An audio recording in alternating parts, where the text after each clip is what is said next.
जब मैं 23 साल की थी, तब मेरी जिंदगी का सबसे मुश्किल दौर शुरू हुआ था। रिया यानी मैं अभी अभी एक टूटे हुए रिश्ते से उबरने की कोशिश कर रही थी। आर्यन से ब्रेकअप हुए कुछ ही हफ्ते हुए थे। हर गली, हर मोड़, हर कैफे, सब कुछ उसकी याद दिलाता था। मैंने फैसला किया, अब यहाँ नहीं रहना। नई जगह, नई शुरुआत, मुंबई जाना था। मैंने रात को गाड़ी निकाली। महाराष्ट्र की लंबी सुनसान सड़कें थी, चारों तरफ सिर्फ अंधेरा और सन्नाटा। रात के करीब 2 बज रहे थे जब मैं नासिक के पास एक छोटे से कस्बे से गुजरी। गाड़ी में पेट्रोल खत्म होने वाला था। एक पेट्रोल पंप दिखा, रोशनी जल रही थी। रुक गई। जगह लगभग खाली थी, कोई शोर नहीं, कोई हलचल नहीं। मैंने नोजल लगाया और फोन निकाल लिया, बस कुछ मैसेज देख रही थी। तभी बगल वाले पंप पर एक काला ट्रक आकर रुका। मैंने एक नज़र डाली, फिर वापस फोन देखने लगी। नोजल वापस रखने के लिए मैंने फोन जेब में डाला और तभी मेरी नज़र उठी। एक आदमी था ट्रक के पास खड़ा, सीधे मुझे घूर रहा था, पलक भी नहीं झपका रहा था। मेरे पेट में कुछ हुआ, एक अजीब सी बेचैनी। मैंने हल्की सी मुस्कान दी और जल्दी से कैप बंद करने लगी। बस गाड़ी में घुस जाओ रिया, यही सोच रही थी। मेरा हाथ दरवाजे के हैंडल तक पहुंचा और उसी पल सब कुछ बदल गया। 2 आदमी कहीं से निकले, इतनी तेजी से कि मैं समझ भी नहीं पाई। मैंने चीखना शुरू किया, लात मारी, मुक्के मारे, अपनी पूरी ताकत लगा दी, लेकिन वो दोनों मुझसे कहीं ज्यादा ताकतवर थे। उन्होंने मुझे ट्रक की पिछली सीट पर खींच लिया। एक ने धक्का दिया और मैं उनके बीच दब गई। हिलना भी मुश्किल था, उनका वजन मुझ पर था।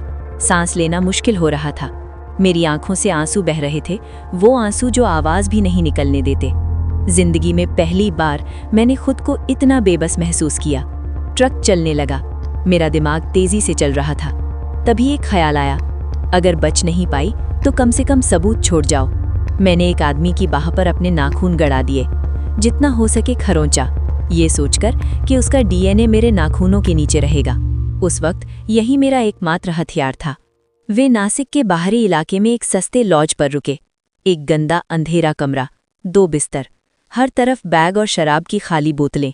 लगता था जैसे ये लोग कई दिनों से इसी कमरे में रह रहे थे। सबसे बड़े ने, जिसे बाद में राज निकला, मुझे चुप रहने को कहा और मारा भी। एक दूसरे ने कहा, शांत रहो, तकलीफ नहीं देंगे।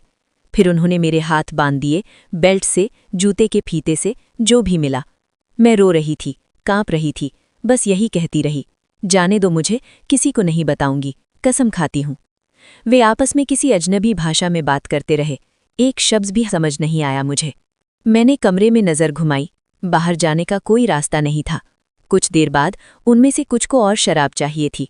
उन्होंने आपस में बात की और तय हुआ कि सबसे छोटा लड़का विक्की, जो शायद मेरी ही उम्र का था, वो मेरे साथ कमरे में रुकेगा। बाकी 4 निकल गए।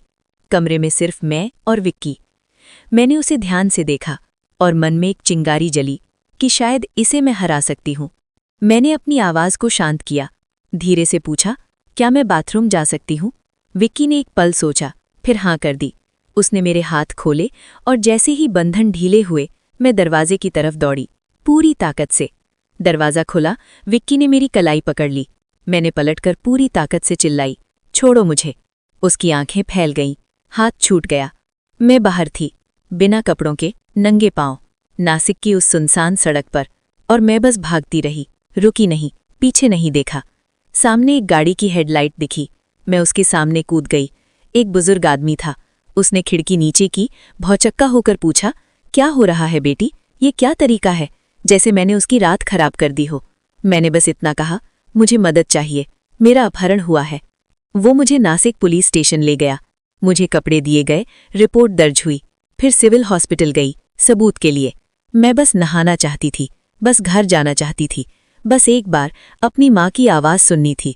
बाद में पता चला, राज, विक्की और बाकी सब आपस में सगे भाई थे। उसी रात पकड़े गए। उन्होंने दावा किया नशे में थे। वे आज भी जेल में हैं, लेकिन वो रात आज भी मेरे सपनों में आती है। अब मैं भीड़ में फ़ोन नहीं देखती, पीठ दरवाजे की तरफ नहीं करती। हर अनजान नज़र मुझे सतर्क कर देती है। मेरा बॉयफ्रेंड कहता है, तुम ज़रूरत से ज़्यादा डरती हो, लेकिन मैं जानती हूँ, यही डर, यही सतर्कता, यही मुझे जिंदा रखती है, और मैं दोबारा कभी उतनी बेबस नहीं बनूंगी। अगर वीडियो पसंद आई तो लाइक करके चैनल को सब्सक्राइब ज़रूर करें।